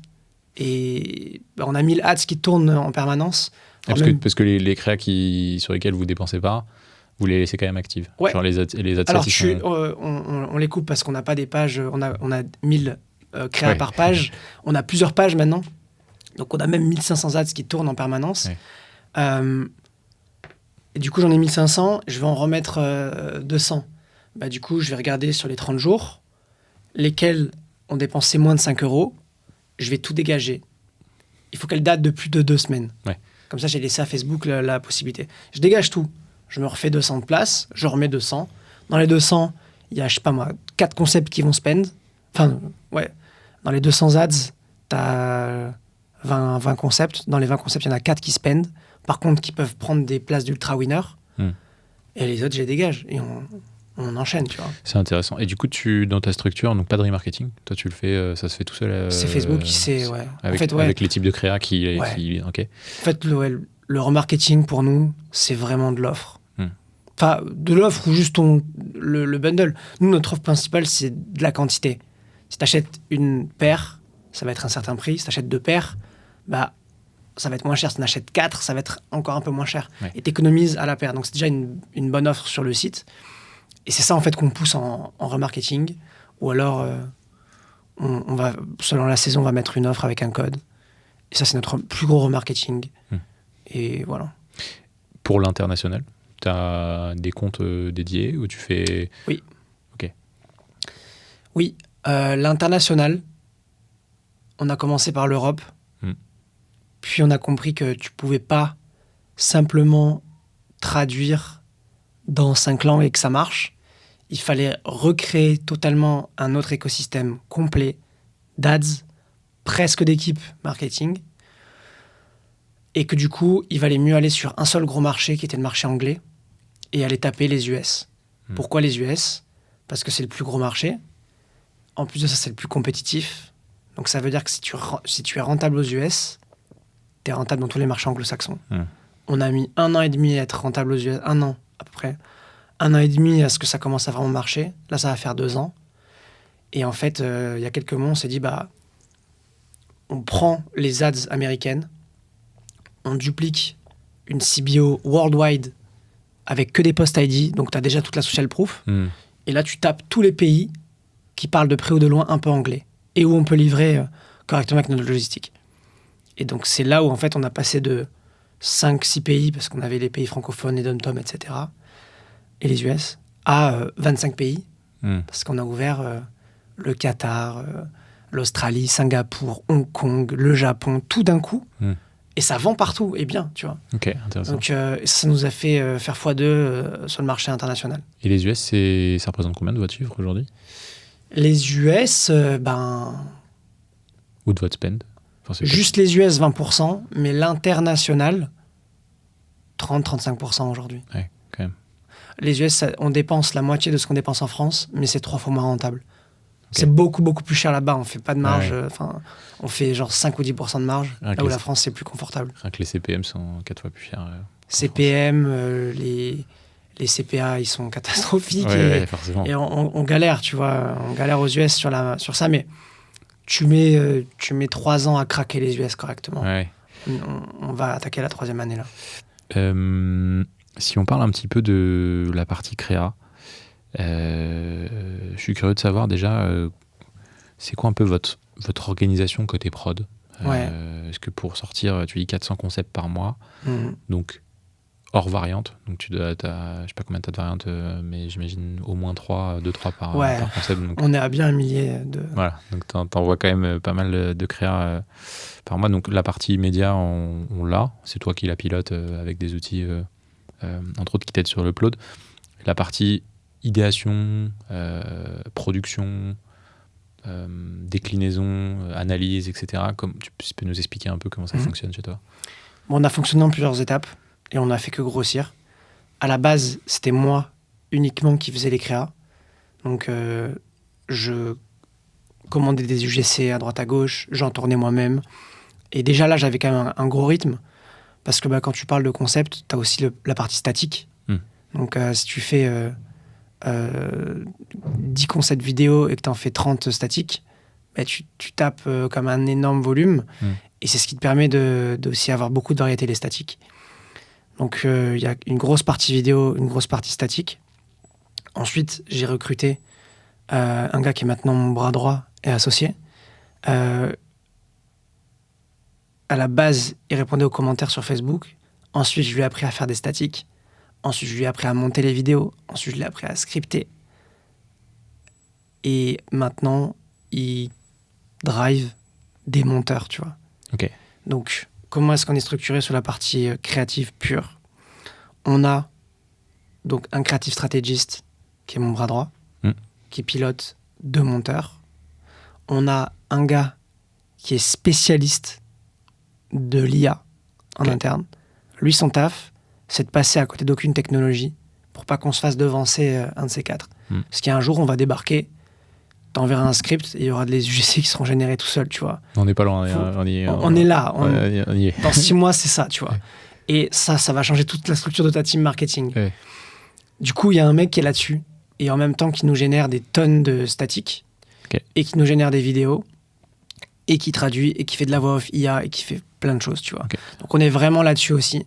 Donc il y a ce gars-là, mais qui lui, soit innove tout seul, soit nous aide. Par exemple, là pour le Black Friday, on a une tonne de concepts, de best practice, d'itération, etc. par rapport à l'année dernière, par rapport à ce qu'on a pris en knowledge. Bah, il va faire, je sais pas, 50 concepts à lui tout seul en quelques semaines, tu vois. Ça a vraiment envoyé. Et donc il est aussi dans l'écriture? Ouais, il est quasiment autonome, lui. On a une creative stratégiste aux US et elle a elle-même un monteur. Donc en fait, on a 1, 2, 3, 4, 5, 6 personnes juste à la créative, plus un influence manager par pays. Alors, par marché, USA et francophone. Du coup, on a beaucoup de partenariats avec des ambassadeurs. Ces ambassadeurs font des tests produits, font du contenu. Ce contenu-là, on le récupère via Refunnel, ça s'appelle. En gros, Refunnel, ça traque. Dès que quelqu'un mentionne ta marque, tag ton Instagram, etc., la vidéo apparaît sur un grand tableau, tu peux tout télécharger et tu peux demander du whitelisting. Du coup, sans rien faire, et la masse, elle est tellement énorme qu'on le fait une fois par mois, etc., bah, chaque semaine, on a genre 150 apparitions produits sur nos réseaux. Trop bien. Tout n'est pas bon à prendre, mais c'est extrêmement organique, donc c'est parfait.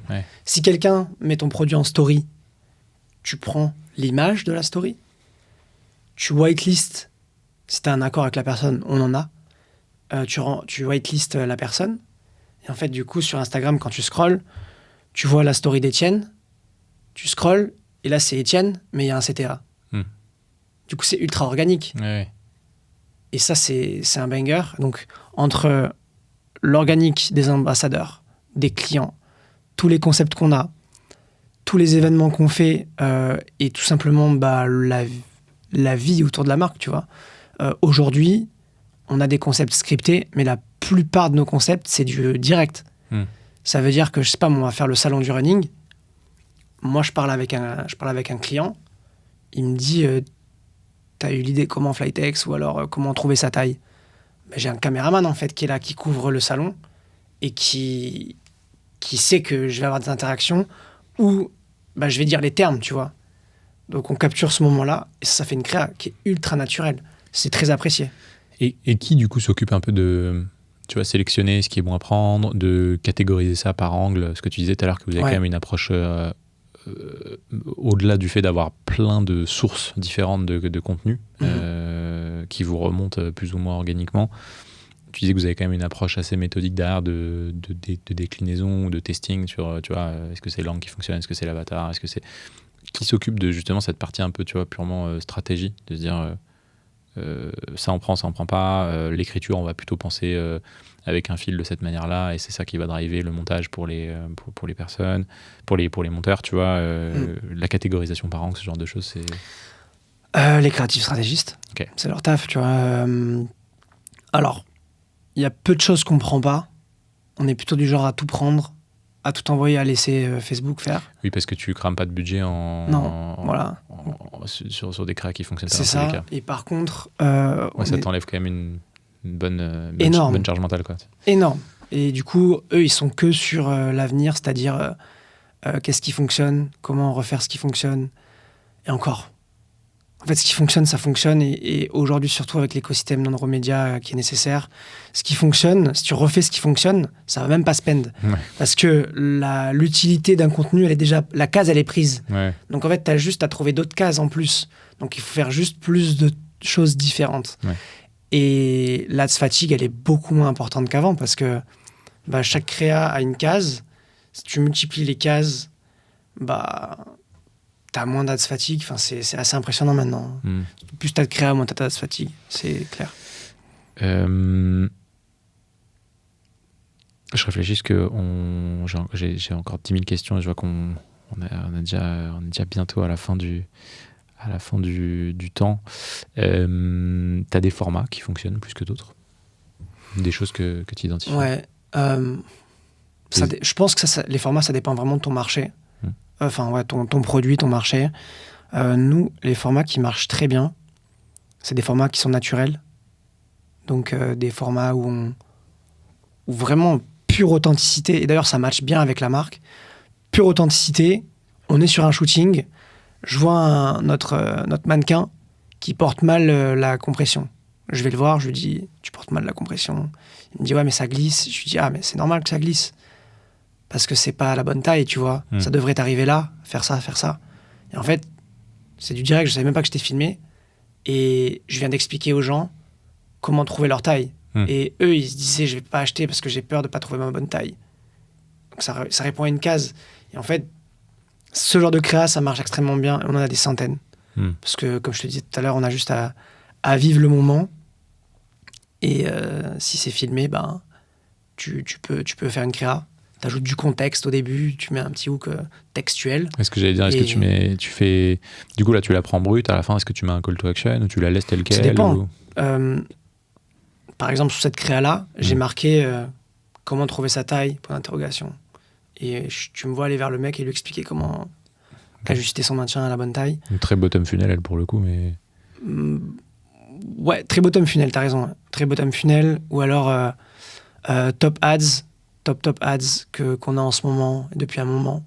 C'est une ads scriptée cette fois, où en fait j'expose le problème en général avec un genou qui craque au début, mon genou. On a rajouté un bruitage pour que tu comprennes qu'on parle d'une douleur au genou qui grince ou quoi. Et je te dis, si t'as des douleurs, c'est certainement parce que t'as eu un antécédent. Donc un ligament croisé, un ménisque ou de l'arthrose. Mais sache que t'as aussi 60% des coureurs qui ont ce genre de pathologie. Donc t'es pas tout seul, t'es pas un ovni. Et oui, il y a des solutions, tu vois. Faut que tu fasses du renforcement. Faut que t'adaptes ta pratique à ta douleur. Et tu peux aussi la soutenir avec un maintien, tu vois. Et en fait, c'est de l'awareness. Je t'explique ce que tu peux avoir. Je t'explique qu'on comprend ta problématique et que je t'explique tes solutions pour résoudre ta problématique. Puis, je t'explique pourquoi, en termes de caractéristiques, le produit peut répondre à ça. Donc, ce genre d'ads, elles sont importantes. Problème-solution. Problème-solution, awareness, hook. Beaucoup de micro-trottoirs. Micro-trottoir, c'est magnifique. Alors, il faut en faire beaucoup pour avoir les bons, mais quand tu t'arrêtes quelqu'un dans la rue, tu lui dis « T'as des douleurs au genou ?» Oui. T'as quoi comme blessure? Ça. Ok, t'as essayé quoi avant? Ça. Ça n'a pas marché? Non. Ok. Est-ce que tu veux essayer ça? Ça marche. Le mec est sceptique, teste, et tu vois sur sa tête que c'est une dinguerie. Il fait « Ah ouais, non mais... Ok, c'est vraiment incroyable. » Ben voilà. Awareness, authenticité, test, validation. Nous, derrière, on vient expliquer pourquoi ça fonctionne. Et à l'arrière, même pas. T'as même pas besoin d'expliquer pourquoi ça fonctionne parce que c'est d'autres ads qui vont s'en charger, tu vois. Et tu t'écris, toi, des fois, certaines pubs? J'écris plus. C'est ma team maintenant qui fait tout ça. Par contre, j'ai du mal. J'ai de plus en plus de mal à me mettre devant une cam et à réciter du script. Parce que j'ai fait trop d'ads authentiques et je préfère ces ads-là. Donc j'ai plutôt tendance à...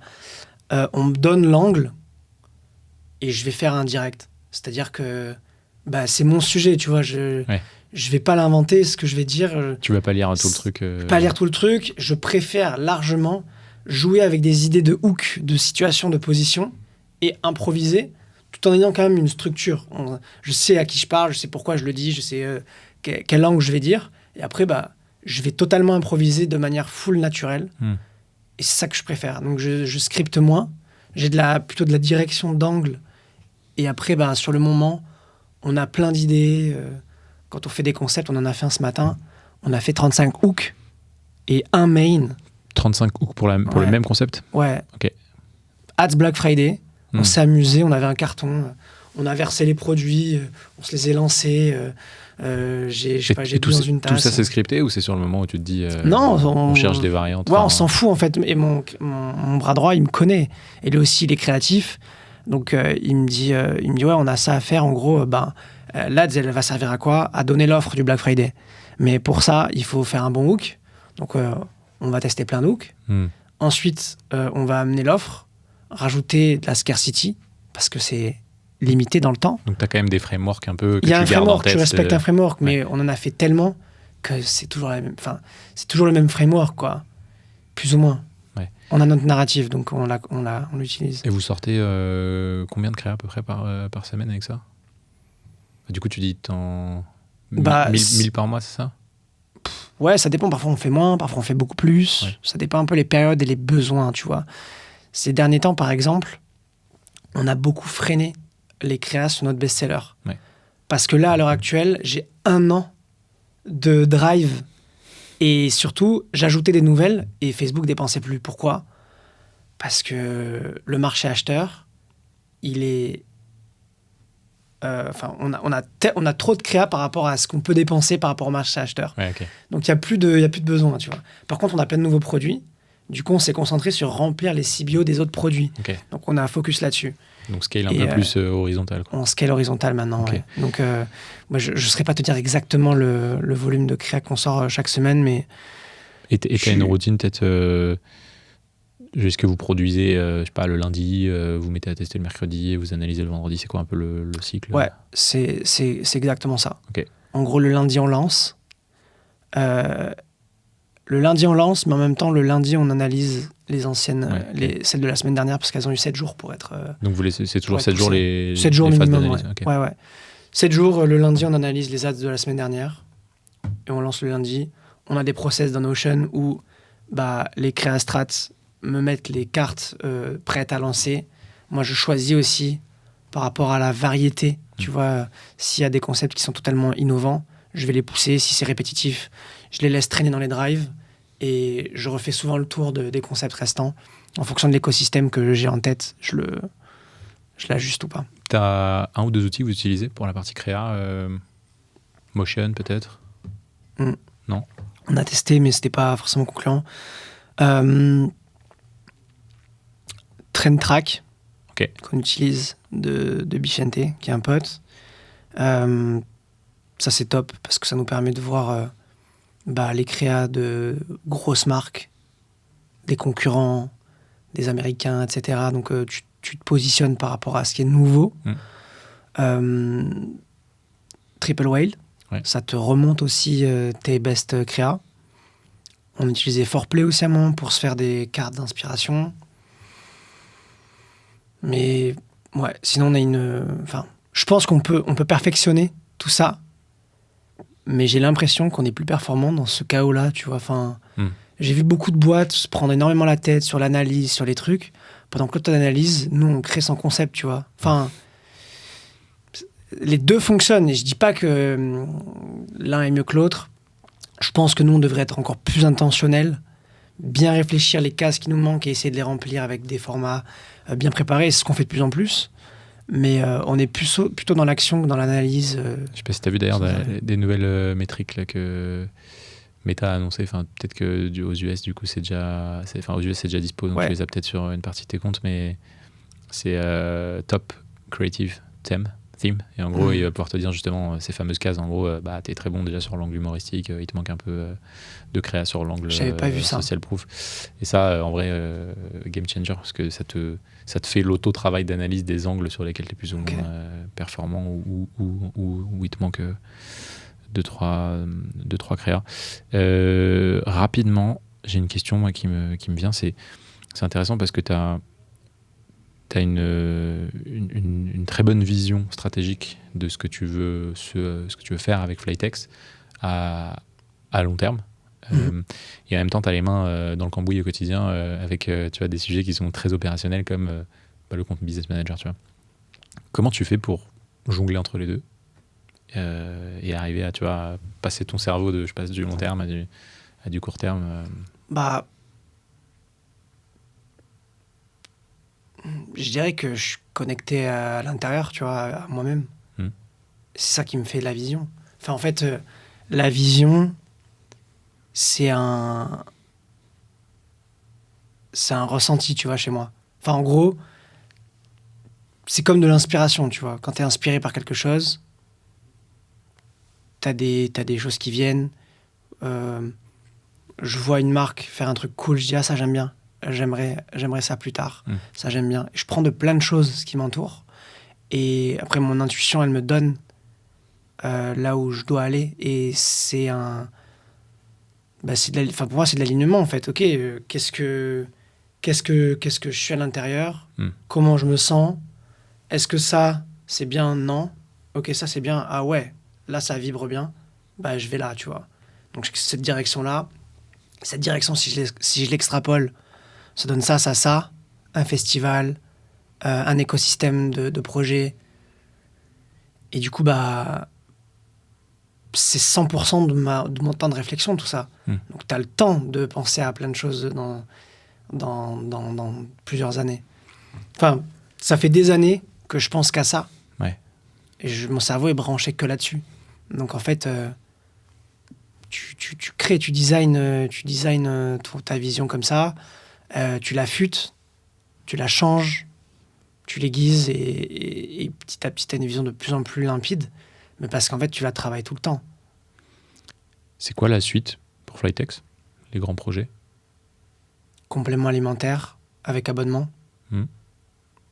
Ça, ce serait un banger parce que ça pourrait devenir notre LTV product. Imagine que ça plaise tellement à nos clients qu'on peut acquérir les genouillères break-even. Ils vont sur du complément et ils s'abonnent. Alors, tout le monde pense un peu comme ça quand tu fais une offre d'abonnement. C'est pas aussi simple, mais non seulement ça me fait kiffer de faire ça, non seulement j'en ai besoin dans ma pratique, parce que je prends quasiment aucun complément alimentaire, j'en ai des tonnes chez moi parce que ça me saoule, je sais jamais les dosages, etc. Donc je sais que moi j'ai un besoin, donc ça me fait kiffer avant tout de faire ça.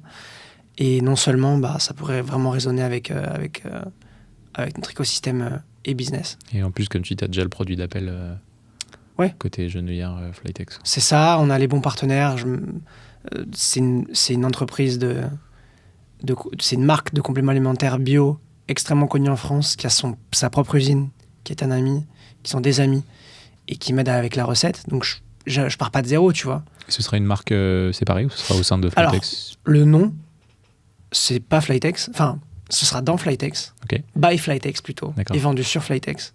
Mais la brand aura un autre nom. Enfin, le produit s'appellera différemment. Okay. Comme un maintien de compression, c'est un naming, tu vois. Ouais. Là, il y aura un naming à ce produit. Okay. Mais c'est By Flytex. Où est-ce qu'on peut te retrouver, Hugo? Sur Instagram, @HugoVie, HUI2LE, LinkedIn, YouTube. Maintenant, on fait pas mal de vlogs. On essaye de montrer les dessous. Ça nous permet aussi de faire du contenu organique et donc de nous rapprocher des gens. Et voilà. Globalement, LinkedIn, Instagram et la marque, c'est flytex.fr sur Instagram aussi. Trop bien.